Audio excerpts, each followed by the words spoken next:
સુરતના Poona police station વિસ્તારમાં road અકસ્માતની ઘટના પ્રકાશમાં આવી છે।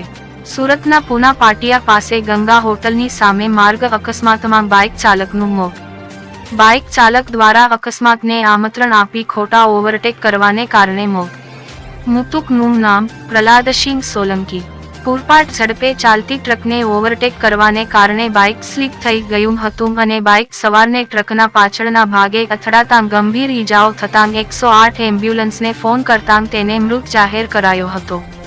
સુરતની પૂના પોલીસે ઘટના સ્થળે પહોંચી અકસ્માત મોતનો ગુનો નોંધી વધુ તપાસ હાથ ધરી છે। બાઇક ચાલક અને ટ્રક રોડ અકસ્માતના સીસીટીવી ફૂટેજ પણ સામે આવ્યા છે। જોતા રહો હર્ષિતા સમાચાર। પ્રવીણભાઈ બધાને સાથે।